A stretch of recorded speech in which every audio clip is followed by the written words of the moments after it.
I am sure many of you have been following the latest season of American politics. It's been quite a ride.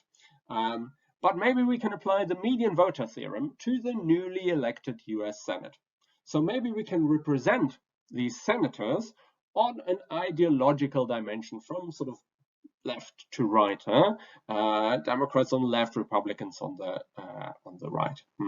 And who's in this case, who would be the sort of most leftist senator? If you squint and look sort of all the way at the top left, the little isolated figurine, who is it? Look closer, look closer. Oh, it's Bernie Sanders sitting there. Okay.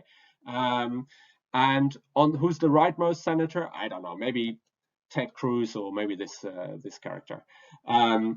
So what happens now? So there's, if you followed the sort of coverage closely, you know that the Democrats won the Georgia runoffs, and there's now a 50-50 tie in the Senate.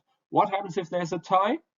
Well, the president of the Senate, the vice president, gets to be the tiebreaker. So Kamala Harris will decide the ties.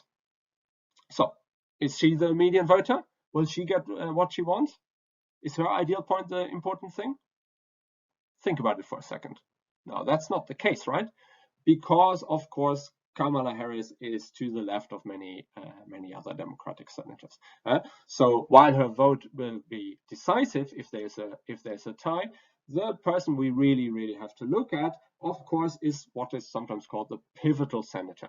And now it gets a bit messy. So sometimes it depends on the rules. And if there's a filibuster, it's the 60th senator. So it's actually some guy from the Republicans. The 10 least conservative Republican would be the person to convince, and everyone to the left of them. That's going to be a hard sell.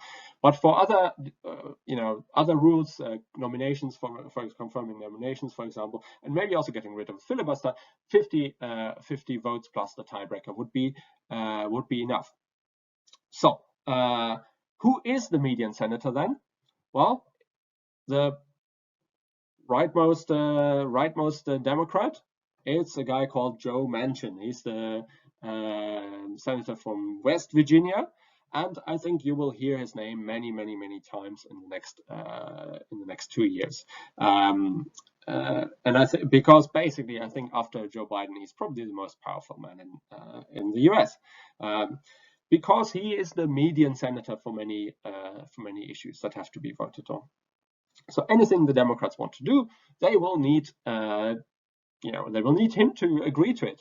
Only he will get them to the tiebreaker, which then Kamala Harris will vote in a way that is in line with of course the Democrats more generally.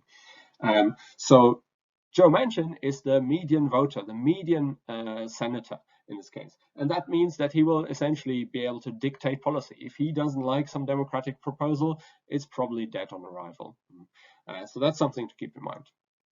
So that our prediction would basically that whatever this guy wants will be policy, will become law. Whoever he doesn't like will not get confirmed.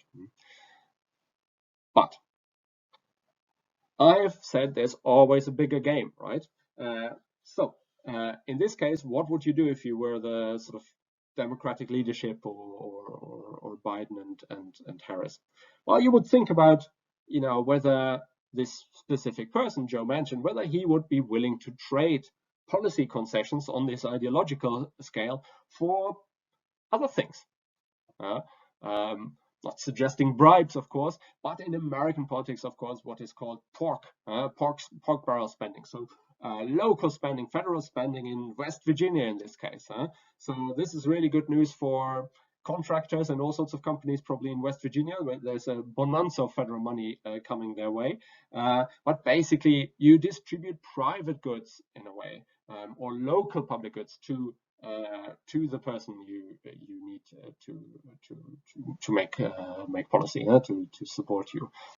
So maybe paying off this guy in terms of specific spending rather than policy concessions will be the big game. So he will be a very happy man, and his constituents will get a lot of federal money spent on them.